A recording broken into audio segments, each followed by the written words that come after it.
ஹரே கிருஷ்ணா. எல்லோருக்கும் எனது பணிவான நமஸ்காரங்கள். ஓம் நமோ பகவதே வாசுதேவாயாம். ஓம் நமோ பகவதே வாசுதேவாயாம்.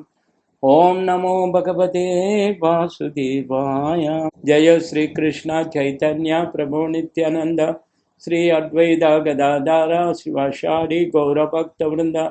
ஹரே கிருஷ்ணா கிருஷ்ணா கிருஷ்ணா ஹரே ஹரே, ஹரே ராமா ராம ராம ஹரே ஹரே. பகவத்கீதை உண்மை உருவில் அத்தியாயம் 13. அத்தியாயத்தின் தலைப்பு இயற்கையையும் அனுபவிப்பவனும் உணர்வோம். பதம் 23. மொழிபெயர்ப்பும் பொருளுரையும் வழங்கியவர் ஏசி பக்தி வேதாந்த சுவாமி ஸ்ரீல பிரபுபாதா, அகில உலக கிருஷ்ண பக்தி கழக ஸ்தாபகாச்சாரியார். மொழிபெயர்ப்பு: இருப்பினும் இவ்வுடலில் மற்றொருவரும் இருக்கின்றார். அவர் தெய்வீக அனுபவிப்பாளர். அவரே இறைவன், பரம உரிமையாளர். மேற்பார்வையிட்டு அனுமதி வழங்குபவரும் பரமாத்மா என்று அறியப்படுபவரும் அவரே. பொருளுரை: ஜீவாத்மாவுடன் எப்போதும் வீற்றிருக்கும் பரமாத்மா பரமபுருஷரின் பிரதிநிதி என்று இங்கே குறிப்பிடப்பட்டுள்ளது. அவர் சாதாரண உயிர்வாளி அல்ல. ஒருமை தத்துவவாதிகள் உடலை அறிபவன் ஒருவனே என்று கருதுவதால் பரமாத்மாவிற்கும் ஜீவாத்மாவிற்கும் வேறுபாடு இல்லை என்று நினைக்கின்றனர். இதனை தெளிவுபடுத்தும்படி ஒவ்வொரு உடலிலும் பரமாத்மாவின் உருவில் பிரதிநிதியாக வீற்றிருப்பது தாமே என்று இறைவன் கூறுகின்றார். அவர் ஜீவாத்மாவிலிருந்து வேறுபட்டவர், பர தெய்வீகமானவர் என்று அறியப்படுகின்றார். ஜீவாத்மா ஒரு குறிப்பிட்ட களத்தின் செயல்களை அனுபவிக்கின்றான். ஆனால் பரமாத்மா எல்லைக்கு உட்பட்ட அனுபவிப்பாளராகவோ உடலின் செயல்களின் பங்கு கொள்பவராகவோ வீற்றிருப்பதில்லை. மாறாக அவர் சாட்சியாகவும் மேற்பார்வை செய்பவராகவும் அனுமதிப்பவராகவும் பரம அனுபவிப்பாளராகவும் வீற்றுள்ளார். அவரது பெயர் பரமாத்மா, ஆத்மா அல்ல. மேலும் அவர் தெய்வீகமானவர். ஆத்மாவும் பரமாத்மாவும் வெவ்வேறு நபர்கள் என்பது முற்றிலும் தெளிவானதாகும். பரமாத்மாவின் கரங்களும் கால்களும் எங்கும் பரவியுள்ளன. ஆனால் ஜீவாத்மாவோ அப்படிப்பட்டவன் அல்ல. மேலும் பரமாத்மாவே முழுமுதற் கடவுள் என்பதால் ஜட இன்பத்தை விரும்பும் ஜீவாத்மாவின் ஆசைகளை அனுமதிப்பதற்காக அவர் உள்ளேயே வீற்றுள்ளார். பரமாத்மாவின் அனுமதியின்றி ஜீவாத்மாவினால் எதுவும் செய்ய முடியாது. ஜீவாத்மா போக்தா, காக்கப்படுபவன் என்றும் பகவான் போக்தா, காப்பவர் என்றும் அறியப்படுகின்றனர். எண்ணில் அடங்காத உயிர்வாளிகள் உள்ளனர். அவர் ஒரு நண்பனை போன்று அவர்களில் வசிக்கின்றார். உண்மை என்னவெனில் ஒவ்வொரு தனிப்பட்ட உயிர்வாளியிலும் பரமபுருஷரின் நித்தியமான அம்சம். அவர்கள் இருவரும் மிகவும் நெருங்கிய நண்பர்களும் கூட. ஆனால் பகவானுடைய ஆணையை மறுப்பதற்கும் இயற்கையை ஆதிக்கம் செலுத்தும் முயற்சியுடன் சுதந்திரமாக செயல்படுவதற்குமான இயல்பு உயிர்வாளியிடம் உள்ளது. அத்தகைய இயல்பு அவனிடம் இருப்பதால் அவன் பரமபுருஷரின் நடுத்தர சக்தி என்று அழைக்கப்படுகின்றான். உயிர்வாளி ஜடசக்தியிலும் இடம்பெற முடியும், ஆன்மீக சக்தியிலும் இடம்பெற முடியும். ஜடசக்தியினால் அவன் கட்டுப்படுத்தப்பட்டிருக்கும் வரை அவனுடைய நண்பனாக பரமாத்மாவின் வடிவில் முழுமுதற் கடவுள் அவனுடன் வசிக்கின்றார். அவனை மீண்டும் ஆன்மீக சக்தியிடம் கொண்டு செல்வதே அவரது குறிக்கோள். ஆன்மீக சக்தியிடம் அவனை மீண்டும் அழைத்துச் செல்வதில் இறைவன் எப்போதும் விருப்பத்துடன் உள்ளார். ஆனால் தன்னிடம் உள்ள சிறு சுதந்திரத்தின் காரணத்தால் ஆன்மீக ஒளியின் உறவை தனிப்பட்ட உயிர்வாளி தொடர்ந்து புறக்கணித்து வருகின்றான். சுதந்திரத்தின் இந்த தவறான உபயோகமே கட்டுண்ட இயல்பில் அவனது ஜட துன்பத்திற்கு காரணமாகும். எனவே இறைவன் உள்ளும் புறமும் இருந்து அவனுக்கு எப்போதும் அறிவுரை கொடுக்கின்றார். பகவத்கீதையில் கூறப்பட்டுள்ள அறிவுரைகள் அவரால் புறத்திலிருந்து கொடுக்கப்படுபவை. ஜடத்தளத்தில் செய்யப்படும் செயல்கள் உண்மையான இன்பத்திற்கு உதவிகரமாக அமையாது என்பதை அவனுக்கு உணர்த்த அவர் உள்ளிருந்தபடியும் முயற்சி செய்கின்றார். அவற்றை துறந்து உனது நம்பிக்கையை என்னிடம் திருப்புவாயாக, நீ மகிழ்ச்சியுடன் இருப்பாய் என்று அவர் கூறுகின்றார்.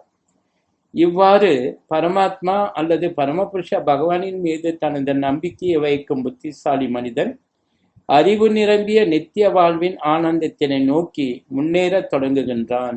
பதம் 24. மொழிபெயர்ப்பு. ஜட இயற்கை, உயிர்வாழி, குணங்களுடனான இவற்றின் உறவு ஆகியவற்றை பற்றிய இந்த தத்துவத்தை புரிந்து கொள்பவன் நிச்சயமாக முக்தி அடைகின்றான்.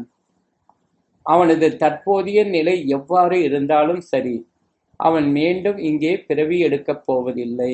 பொருளுரை. ஜட இயற்கை, பரமாத்மா, ஜீவாத்மா மற்றும் இவர்களுக்கு இடையிலான தொடர்பு ஆகியவற்றை பற்றி ஒருவன் தெளிவாக புரிந்து கொண்டால் முக்தி அடைவதற்கு தகுதி பெற்று அவன் ஆன்மீக சூழ்நிலைக்கு திரும்புகின்றான். இந்த ஜட இயற்கைக்கு திரும்பி வரும்படி அவன் பலவந்தப்படுத்தப்படுவது இல்லை. இதுவே ஞானத்தின் பலன். சந்தர்ப்ப வசத்தினால் ஜீவாத்மா இந்த ஜட வாழ்வில் வீழ்ந்துள்ளான் என்பதை புரிந்து கொள்வதே ஞானத்தின் நோக்கம். அதிகாரிகள், சாதுக்கள் மற்றும் ஆன்மீக குருவின் சங்கத்துடன் கூடிய தனது சுய முயற்சியினால் ஒருவன் தனது நிலையை புரிந்து கொண்டு முழுமுதற் கடவுளால் விளக்கப்பட்டபடி பகவத்கீதையை அதன் உண்மையுருவில் புரிந்து கொண்டு ஆன்மீக உணர்வான கிருஷ்ண உணர்வுக்கு திரும்ப வேண்டும். அதன் பின்னர் அவன் மீண்டும் இந்த ஜட நிலைக்கு ஒருபோதும் திரும்பி வரமாட்டான். அறிவுடன் கூடிய ஆனந்தமயமான நித்திய வாழ்விற்காக அவன் ஆன்மீக உலகிற்கு மாற்றப்படுவான். பதம் 25. மொழிபெயர்ப்பு. தங்களுக்குள் இருக்கும் பரமாத்மாவினை சிலர் தியானத்தினாலும் சிலர் ஞானத்தை வளர்ப்பதாலும் வேறு சிலர் பலனை எதிர்பாராது செயல்படுத்துவதாலும் காண்கின்றனர். பொருளுரை. ஆன்ம உணர்வில் மனிதன் கொள்ளும் ஆர்வத்தின் அடிப்படையில் கட்டுண்ட ஆத்மாக்களை இரு வகையாக பிரிக்கலாம் என்று அர்ஜுனனிடம் இறைவன் தெரிவிக்கின்றார். நாத்திகர்கள் கடவுளை பற்றி எதையும் அறிவது அசாத்தியம் என்னும் கருத்துடையோர், தொன்று தொட்டுள்ள கொள்கைகளில் சந்தேகமுடையோர் ஆகியோர் ஆன்மீக அறிவில் வெகு தொலைவில் உள்ளனர்.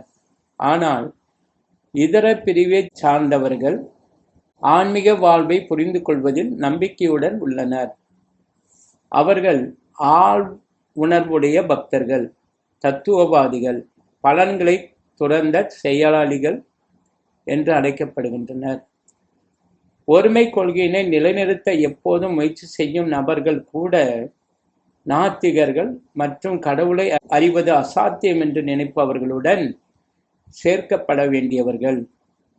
வேறு விதமாக கூறினால், பரமபுருஷ பகவானின் பக்தர்கள் மட்டுமே ஆன்மீக அறிவிற்கு தகுதியுடையவர்கள். ஏனெனில் இந்த ஜட இயற்கைக்கு அப்பால் ஆன்மீக உலகமும் பரமபுருஷ பகவானும் உள்ளனர் என்பதையும், அந்த பரமபுருஷ பகவானே எங்கும் பரவியிருக்கும் இறைவனாகவும் எல்லோரிலும் வீற்றிருக்கும் பரமாத்மாவாகவும் விரிந்துள்ளார் என்பதையும் அவர்கள் புரிந்து கொண்டுள்ளனர்.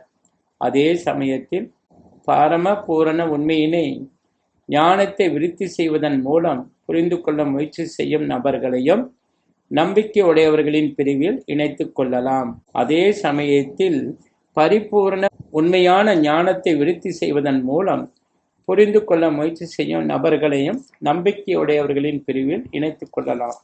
அத்தகு சாங்கிய தத்துவவாதிகள் இந்த ஜட உலகத்திலே 24 மூலக்கூறுகளாக ஆராய்கின்றனர்.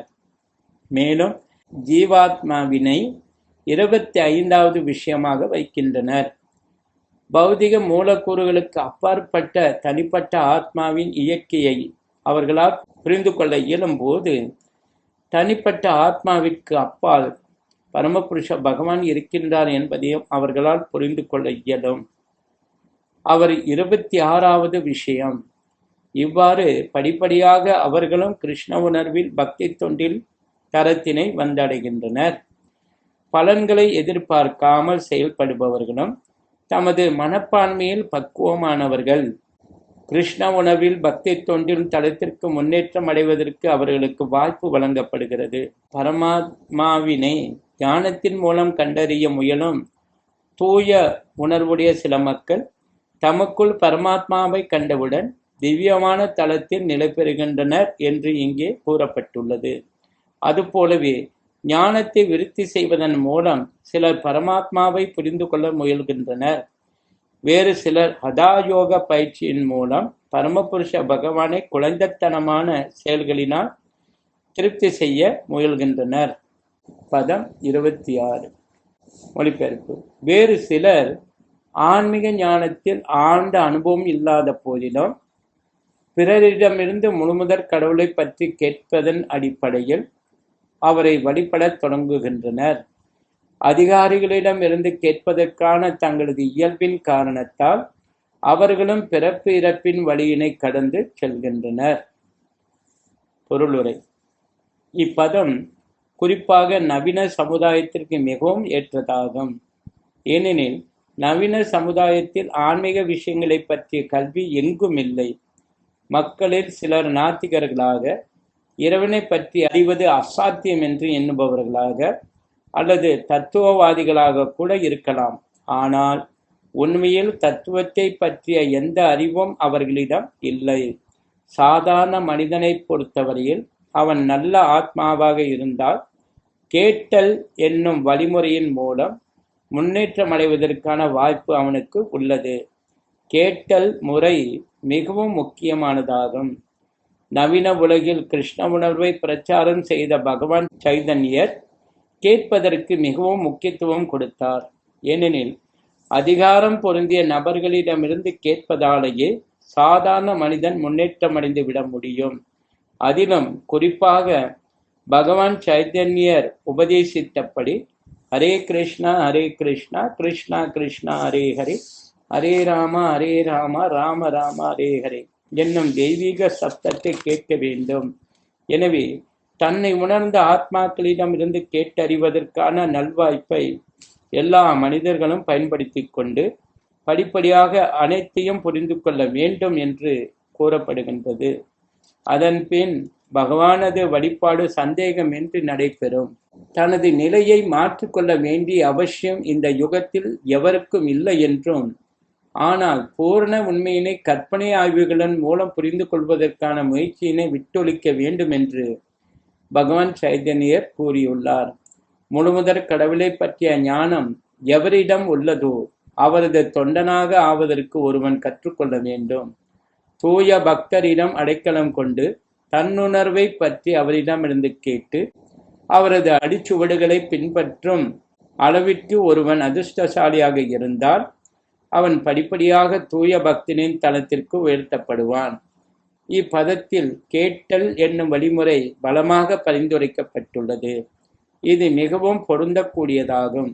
ஒரு சாதாரண மனிதன் பெரும்பாலும் பெயரளவு தத்துவவாதிகளைப் போன்று திறனுடையவனாக இல்லாமல் இருந்தாலும் அங்கீகரிக்கப்பட்ட நபரிடமிருந்து நம்பிக்கையுடன் கேட்டல் அவனுக்கு உதவியாக அமையும். அதன் மூலம் அவன் ஜடவாழ்வினை தாண்டி முழுமுதற் கடவுளின் திருநாட்டிற்கு திரும்பிச் செல்ல முடியும். ஸ்ரீ ஸ்ரீமத் பகவத்கீதா கி ஜெய், ஸ்ரீ பிரபுபாத் கி ஜெய். கௌர பிரமநண்டே. ஹரி ஹரி போல்.